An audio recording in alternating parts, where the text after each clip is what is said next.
The young Tsar, Lev Nikolayevich Tolstoy, the young Tsar had just ascended the throne. For 5 weeks he had worked without ceasing, in the way that Tsars are accustomed to work.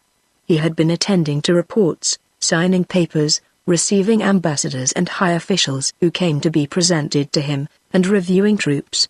He was tired, and as a traveler exhausted by heat and thirst longs for a draught of water and for rest, so he longed for a respite of just 1 day at least from receptions, from speeches, from parades, a few free hours to spend like an ordinary human being with his young, clever, and beautiful wife, to whom he had been married only a month before. It was Christmas Eve. The young Tsar had arranged to have a complete rest that evening.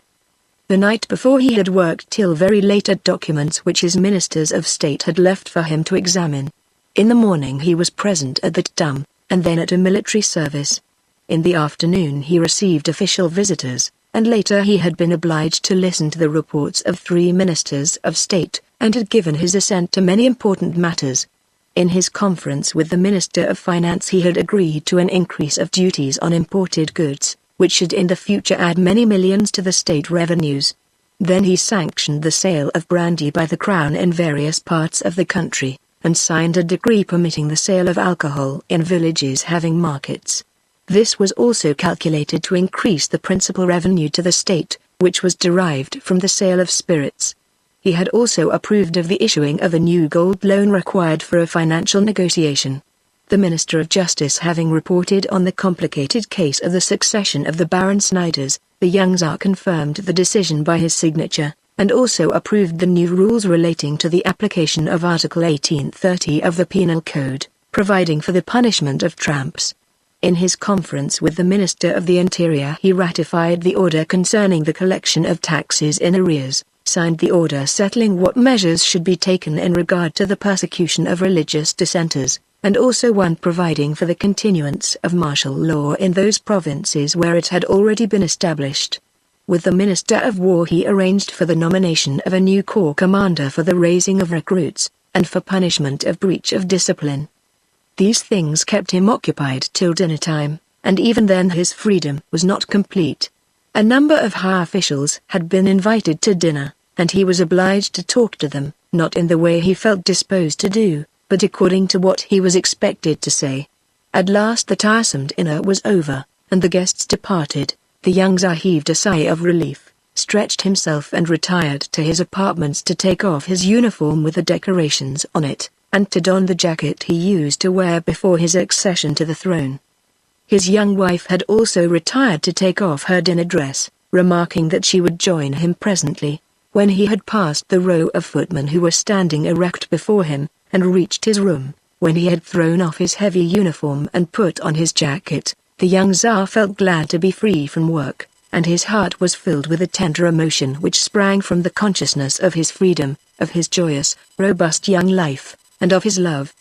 He threw himself on the sofa, stretched out his legs upon it, leaned his head on his hand, fixed his gaze on the dull glass shade of the lamp, and then a sensation which he had not experienced since his childhood, the pleasure of going to sleep, and a drowsiness that was irresistible, suddenly came over him. My wife will be here presently and will find me asleep. No, I must not go to sleep, he thought. He let his elbow drop down, laid his cheek in the palm of his hand, made himself comfortable, and was so utterly happy that he only felt a desire not to be aroused from this delightful state.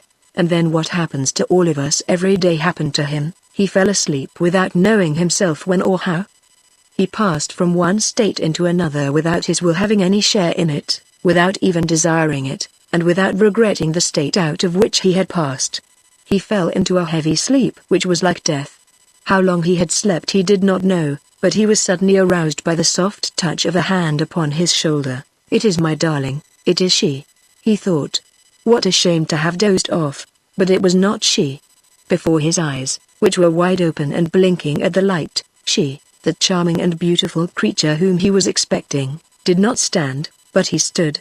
Who he was the young Tsar did not know, but somehow it did not strike him that he was a stranger whom he had never seen before. It seemed as if he had known him for a long time and was fond of him, and as if he trusted him as he would trust himself. He had expected his beloved wife, but in her stead that man whom he had never seen before had come. Yet to the young Tsar, who was far from feeling regret or astonishment, it seemed not only a most natural, but also a necessary thing to happen. "Come," said the stranger. "Yes, let us go," said the young Tsar, not knowing where he was to go, but quite aware that he could not help submitting to the command of the stranger.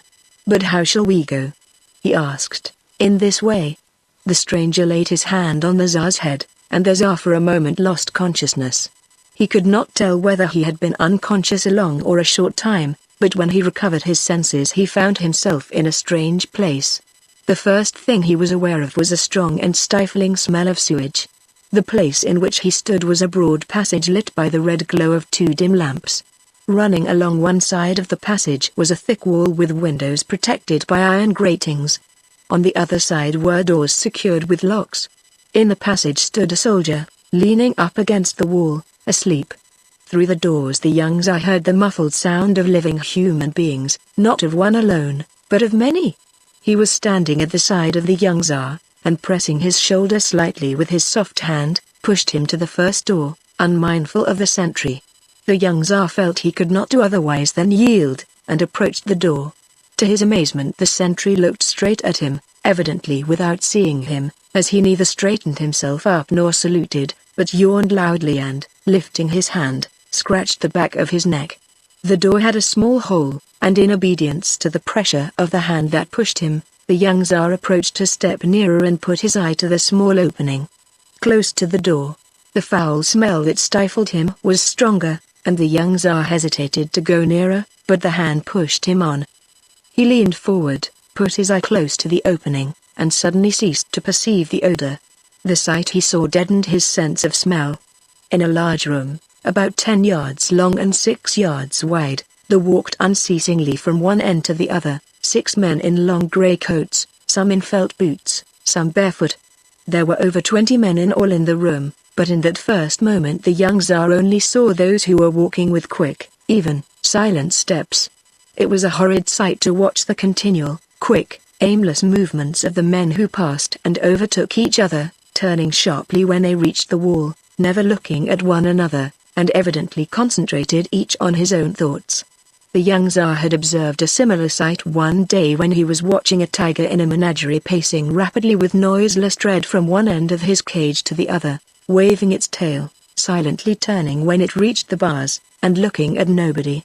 Of these men one, apparently a young peasant, with curly hair, would have been handsome were it not for the unnatural pallor of his face, and the concentrated, wicked, scarcely human, look in his eyes. Another was a Jew, hairy and gloomy. The third was a lean old man, bald, with a beard that had been shaven and had since grown like bristles. The fourth was extraordinarily heavily built, with well-developed muscles, a low receding forehead and a flat nose. The fifth was hardly more than a boy, long, thin, obviously consumptive. The sixth was small and dark, with nervous, convulsive movements. He walked as if he were skipping, and muttered continuously to himself. They were all walking rapidly backwards and forwards past the hole through which the young Tsar was looking. He watched their faces and their gait with keen interest. Having examined them closely, he presently became aware of a number of other men at the back of the room, standing round, or lying on the shelf that served as a bed. Standing close to the door he also saw the pail which caused such an unbearable stench. On the shelf about 10 men, entirely covered with their cloaks, were sleeping. A red-haired man with a huge beard was sitting sideways on the shelf, with his shirt off. He was examining it, lifting it up to the light, and evidently catching the vermin on it. Another man, aged and white as snow, stood with his profile turned towards the door. He was praying, crossing himself, and bowing low, apparently so absorbed in his devotions as to be oblivious of all around him. "I see, this is a prison," thought the young Tsar. "They certainly deserve pity. It is a dreadful life. But it cannot be helped. It is their own fault." But this thought had hardly come into his head before he, who was his guide, replied to it. "They are all here under lock and key by your order. They have all been sentenced in your name. But far from meriting their present condition which is due to your human judgment, the greater part of them are far better than you or those who were their judges and who keep them here. This one," He pointed to the handsome, curly-headed fellow, is a murderer. I do not consider him more guilty than those who kill in war or in dueling, and are rewarded for their deeds. He had neither education nor moral guidance, and his life had been cast among thieves and drunkards. This lessens his guilt, but he has done wrong, nevertheless, in being a murderer. He killed a merchant, to rob him. The other man, the Jew, is a thief, one of a gang of thieves. That uncommonly strong fellow is a horse stealer, and guilty also, but compared with others not as culpable. Look, and suddenly the young Tsar found himself in an open field on a vast frontier. On the right were potato fields. The plants had been rooted out, and were lying in heaps, blackened by the frost. In alternate streaks were rows of winter corn. In the distance a little village with its tiled roofs was visible. On the left were fields of winter corn, and fields of stubble. No one was to be seen on any side, save a black human figure in front at the borderline, a gun slung on his back, and at his feet a dog. On the spot where the young Tsar stood, sitting beside him, almost at his feet, was a young Russian soldier with a green band on his cap, and with his rifle slung over his shoulders, who was rolling up a paper to make a cigarette. The soldier was obviously unaware of the presence of the young Tsar and his companion, and had not heard them. He did now turn round when the Tsar, who was standing directly over the soldier, asked, "Where are we?" "On the Prussian frontier," his guide answered. Suddenly, far away in front of them, a shot was fired. The soldier jumped to his feet, and seeing two men running, bent low to the ground, hastily put his tobacco into his pocket, and ran after one of them. "Stop, or I'll shoot!" cried the soldier. The fugitive, without stopping, turned his head and called out something evidently abusive or blasphemous. "Damn you!" shouted the soldier, who put one foot a little forward and stopped, after which, bending his head over his rifle, and raising his right hand, he rapidly adjusted something, took aim, and, pointing the gun in the direction of the fugitive, probably fired, although no sound was heard. Smokeless powder, no doubt, thought the young Tsar, and looking after the fleeing man saw him take a few hurried steps, and bending lower and lower, fall to the ground and crawl on his hands and knees. At last he remained lying and did not move. The other fugitive, who was ahead of him, turned round and ran back to the man who was lying on the ground. He did something for him and then resumed his flight. "What does all this mean?" asked the Tsar. "These are the guards on the frontier, enforcing the revenue laws. That man was killed to protect the revenues of the state. Has he actually been killed?" The guide again laid his hand upon the head of the young Tsar, and again the Tsar lost consciousness. When he had recovered his senses he found himself in a small room, the customs office. The dead body of a man, with a thin grizzled beard, an aquiline nose, and big eyes with the eyelids closed, was lying on the floor. His arms were thrown asunder, his feet bare, and his thick, dirty toes were turned up at right angles and stuck out straight. He had a wound in his side, and on his ragged cloth jacket, as well as on his blue shirt, were stains of clotted blood, which had turned black save for a few red spots here and there. A woman stood close to the wall, so wrapped up in shawls that her face could scarcely be seen. Motionless she gazed at the aquiline nose, the upturned feet, and the protruding eyeballs, sobbing and sighing, and drying her tears at long, regular intervals. A pretty girl of 13 was standing at her mother's side, with her eyes and mouth wide open. A boy of 8 clung to his mother's skirt, and looked intensely at his dead father without blinking. From a door near them an official, an officer, a doctor, and a clerk with documents, entered. After them came a soldier, the one who had shot the man. He stepped briskly along behind his superiors, but the instant he saw the corpse he went suddenly pale, and quivered, and dropping his head stood still. When the official asked him whether that was the man who was escaping across the frontier, and at whom he had fired, he was unable to answer. His lips trembled, and his face twitched.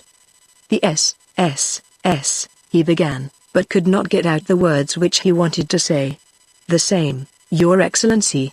The officials looked at each other and wrote something down. "You see the beneficial results of that same system." In a room of sumptuous vulgarity 2 men sat drinking wine. One of them was old and grey, the other a young Jew. The young Jew was holding a roll of banknotes in his hand, and was bargaining with the old man. He was buying smuggled goods. "You've got 'em cheap," he said, smiling. "Yes, but the risk." "This is indeed terrible," said the young Tsar, "but it cannot be avoided. Such proceedings are necessary." His companion made no response, saying merely, "Let us move on," and laid his hand again on the head of the Tsar. When the Tsar recovered consciousness, he was standing in a small room lit by a shaded lamp. A woman was sitting at the table sewing. A boy of 8 was bending over the table, drawing, with his feet doubled up under him in the armchair. A student was reading aloud. The father and daughter of the family entered the room noisily. "You signed the order concerning the sale of spirits," said the guide to the Tsar. "Well?" said the woman. "He's not likely to live." "What's the matter with him? They've kept him drunk all the time." "It's not possible," exclaimed the wife. "It's true. And the boy's only 9 years old, that Vania Marishkine. What did you do to try to save him?" asked the wife. "I tried everything that could be done. I gave him an emetic and put a mustard plaster on him. He has every symptom of delirium tremens. It's no wonder, the whole family are drunkards. Anisia is only a little better than the rest, and even she is generally more or less drunk," said the daughter. "And what about your temperance society?" The student asked his sister. "What can we do when they are given every opportunity of drinking?" "Father tried to have the public house shut up, but the law is against him. And, besides, when I was trying to convince Vasily Ermylin that it was disgraceful to keep a public house and ruin the people with drink, he answered very haughtily, and indeed got the better of me before the crowd, but I have a license with the Imperial Eagle on it. If there was anything wrong in my business, the Tsar wouldn't have issued a decree authorizing it. Isn't it terrible? The whole village has been drunk for the last 3 days. And as for feast days, it is simply horrible to think of. It has been proved conclusively that alcohol does no good in any case, but invariably does harm, and it has been demonstrated to be an absolute poison. Then, 99% of the crimes in the world are committed through its influence. We all know how the standard of morality and the general welfare improved at once in all the countries where drinking has been suppressed, like Sweden and Finland, and we know that it can be suppressed by exercising a moral influence over the masses. But in our country the class which could exert that influence, the government, the Tsar and his officials, simply encourage drink. Their main revenues are drawn from the continual drunkenness of the people. They drink themselves. They are always drinking the health of somebody, gentlemen, the regiment. The preachers drink, the bishops drink. Again the guide touched the head of the young Tsar, who again lost consciousness. This time he found himself in a peasant's cottage. The peasant, a man of 40, with red face and bloodshot eyes, was furiously striking the face of an old man, who tried in vain to protect himself from the blows. The younger peasant seized the beard of the old man and held it fast. "For shame! To strike your father dash, I don't care, I'll kill him. Let them send me to Siberia, I don't care," the women were screaming. Drunken officials rushed into the cottage and separated father and son. The father had an arm broken and the son's beard was torn out. In the doorway a drunken girl was making violent love to an old besotted peasant. "They are beasts," said the young Tsar. Another touch of his guide's hand and the young Tsar awoke in a new place. It was the office of the Justice of the Peace. A fat, bald-headed man, with a double chin and a chain round his neck, had just risen from his seat, and was reading the sentence in a loud voice, while a crowd of peasants stood behind the grating. There was a woman in rags in the crowd who did not rise. The guard gave her a push. "Asleep. I tell you to stand up." The woman rose. According to the decree of His Imperial Majesty, the judge began reading the sentence. The case concerned that very woman. She had taken away half a bundle of oats as she was passing the thrashing floor of a landowner. The Justice of the Peace sentenced her to 2 months' imprisonment. The landowner whose oats had been stolen was among the audience. When the judge adjourned the court, the landowner approached, and shook hands, and the judge entered into conversation with him. The next case was about a stolen samovar. Then there was a trial about some timber which had been cut, to the detriment of the landowner.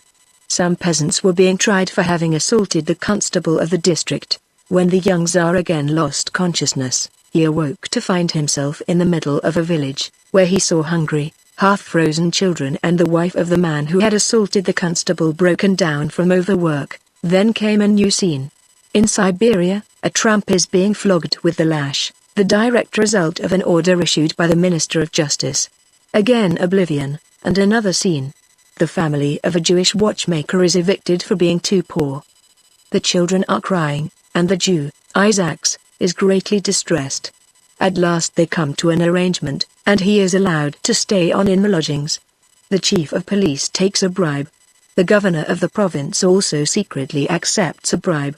Taxes are being collected. In the village, while a cow is sold for payment, the police inspector is bribed by a factory owner, who thus escapes taxes altogether. And again a village court scene, and a sentence carried into execution, the lash. Ilya Vasilievich, could you not spare me that? No. The peasant burst into tears. Well, of course, Christ suffered, and he bids us suffer too. Then other scenes. The Stundists, a sect, being broken up and dispersed, the clergy refusing first to marry, then to bury a Protestant. Orders given concerning the passage of the imperial railway train. Soldiers kept sitting in the mud, cold, hungry, and cursing. Decrees issued relating to the educational institutions of the Empress Mary Department. Corruption rampant in the foundling homes. An undeserved monument. Thieving among the clergy. The reinforcement of the political police. A woman being searched. A prison for convicts who are sentenced to be deported. A man being hanged for murdering a shop assistant. Then the result of military discipline, soldiers wearing uniform and scoffing at it. A gypsy encampment. The son of a millionaire exempted from military duty, while the only support of a large family is forced to serve. The university, a teacher relieved of military service, while the most gifted musicians are compelled to perform it. Soldiers and their debauchery, and the spreading of disease. Then a soldier who has made an attempt to desert. He is being tried. Another is on trial for striking an officer who has insulted his mother. He is put to death. Others, again, are tried for having refused to shoot. The runaway soldier sent to a disciplinary battalion and flogged to death. Another, who is guiltless, flogged, and his wounds sprinkled with salt till he dies. One of the superior officers stealing money belonging to the soldiers. Nothing but drunkenness, debauchery, gambling, and arrogance on the part of the authorities. What is the general condition of the people? The children are half-starving and degenerate, the houses are full of vermin, an everlasting dull round of labor, of submission, and of sadness. On the other hand, ministers, governors of provinces, covetous, ambitious, full of vanity, and anxious to inspire fear. But where are men with human feelings? I will show you where they are. Here is the cell of a woman in solitary confinement at Schlüsselburg. She is going mad. Here is another woman, a girl, indisposed, violated by soldiers. A man in exile, alone, embittered, half dead. A prison for convicts condemned to hard labor, and women flogged. They are many, tens of thousands of the best people. Some shut up in prisons, others ruined by false education, by the vain desire to bring them up as we wish. But not succeeding in this, whatever might have been is ruined as well, for it is made impossible. It is as if we were trying to make buckwheat out of corn sprouts by splitting the ears. One may spoil the corn, but one could never change it to buckwheat.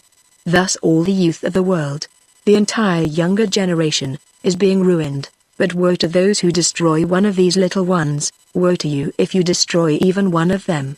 On your soul, however, are hosts of them, who have been ruined in your name, all of those over whom your power extends. But what can I do? Exclaimed the Tsar in despair. I do not wish to torture, to flog, to corrupt, to kill anyone. I only want the welfare of all. Just as I yearn for happiness myself, so I want the world to be happy as well. Am I actually responsible for everything that is done in my name? What can I do? What am I to do to rid myself of such a responsibility? What can I do? I do not admit that the responsibility for all this is mine. If I felt myself responsible for 100th part of it, I would shoot myself on the spot. It would not be possible to live if that were true. But how can I put an end to all this evil? It is bound up with the very existence of the state. I am the head of the state. What am I to do? Kill myself? Or abdicate? But that would mean renouncing my duty. Oh God, God, help me. He burst into tears and awoke. How glad I am that it was only a dream, was his first thought. But when he began to recollect what he had seen in his dream, and to compare it with actuality, he realized that the problem propounded to him in dream remained just as important and as insoluble now that he was awake. For the first time the young Tsar became aware of the heavy responsibility weighing on him, and was aghast. His thoughts no longer turned to the young queen and to the happiness he had anticipated for that evening, but became centered on the unanswerable question which hung over him: what was to be done? In a state of great agitation he arose and went into the next room. An old courtier, a co-worker and friend of his father's, was standing there in the middle of the room in conversation with the young queen, who was on her way to join her husband. The young Tsar approached them, and addressing his conversation principally to the old courtier, told him what he had seen in his dream and what doubts the dream had left in his mind. "That is a noble idea. It proves the rare nobility of your spirit," said the old man. "But forgive me for speaking frankly, you are too kind to be an emperor, and you exaggerate your responsibility. In the first place, the state of things is not as you imagine it to be. The people are not poor. They are well-to-do. Those who are poor through their own fault. Only the guilty are punished, and if an unavoidable mistake does sometimes occur, it is like a thunderbolt, an accident, or the will of God. You have but one responsibility: to fulfill your task courageously and to retain the power that is given to you. You wish the best for your people and God sees that. As for the errors which you have committed unwittingly, you can pray for forgiveness, and God will guide you and pardon you. All the more because you have done nothing that demands forgiveness, and there never have been and never will be men possessed of such extraordinary qualities as you and your father. Therefore all we implore you to do is to live, and to reward our endless devotion and love with your favor, and everyone, save scoundrels who deserve no happiness, will be happy. What do you think about that?" The young Tsar asked his wife. "I have a different opinion," said the clever young woman, who had been brought up in a free country. "I am glad you had that dream, and I agree with you that there are grave responsibilities resting upon you. I have often thought about it with great anxiety, and I think there is a simple means of casting off a part of the responsibility you are unable to bear, if not all of it. A large proportion of the power which is too heavy for you, you should delegate to the people, to its representatives, reserving for yourself only the supreme control, that is, the general direction of the affairs of state." The queen had hardly ceased to expound her views, when the old courtier began eagerly to refute her arguments, and they started a polite but very heated discussion. For a time the young Tsar followed their arguments, but presently he ceased to be aware of what they said, listening only to the voice of him who had been his guide in the dream, and who was now speaking audibly in his heart. "You are not only the Tsar," said the voice, "but more. You are a human being, who only yesterday came into this world, and will perchance tomorrow depart out of it. Apart from your duties as a Tsar, of which that old man is now speaking, you have more immediate duties not by any means to be disregarded, human duties, not the duties of a Tsar towards his subjects, which are only accidental, but an eternal duty, the duty of a man in his relation to God, the duty toward your own soul, which is to save it, and also, to serve God in establishing his kingdom on earth. You are not to be guided in your actions either by what has been or what will be, but only by what it is your own duty to do." He opened his eyes. His wife was awakening him. Which of the three courses the young Tsar chose, will be told in 50 years.